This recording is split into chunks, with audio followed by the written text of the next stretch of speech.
माघ मास महात्म्य 18वां अध्याय। नैमिषारण्य तीर्थ में माघ महात्म्य सुन रहे 88,000 ऋषियों से सूत जी ने कहा, हे ऋषियों, भगवान दत्तात्रेय जी द्वारा वर्णित माघ महात्म्य मैंने आपको बता दिया। अब मैं महर्षि वशिष्ठ जी द्वारा महाराज दिलीप को कहे हुए माघ स्नान के फल और महात्म्य का वर्णन करता हूँ।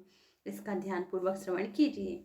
महर्षि वशिष्ठ जी ने कहा, हे राजन, माघ मास में नियम पूर्वक किए गए स्नान के संपूर्ण पुण्य फलों के वर्णन की सामर्थ्य देवताओं में भी नहीं है। सामर्थ्य तो देवताओं में भी नहीं है।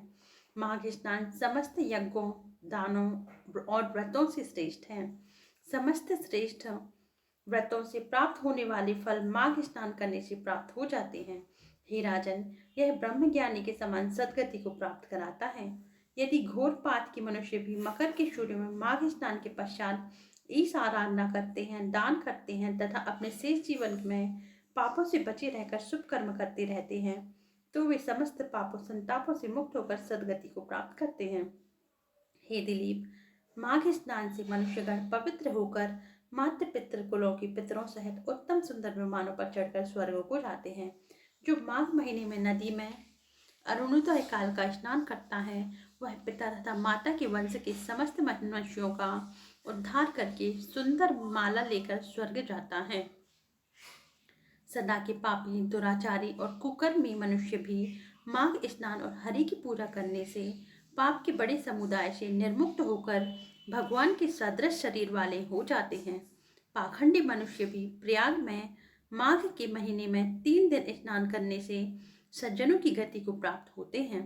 संसार में पुण्य तीर्थों में माघ महीने का स्नान मनुष्य को अत्यंत श्रेष्ठ है। इससे मनुष्य ब्रह्म देवताओं की दशा को प्राप्त करता है, इसमें संदेह नहीं है।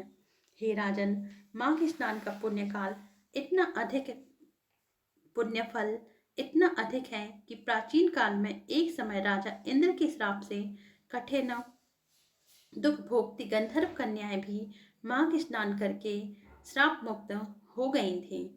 माघ स्नान अग्नि की तरह सब पापों को जलाकर नष्ट कर देता है। इति श्री पद्म पुराणे माघ महात्म्ये 18वां अध्याय समाप्तः। जय श्री हरि विष्णु। ओम नमो भगवते वासुदेवाय।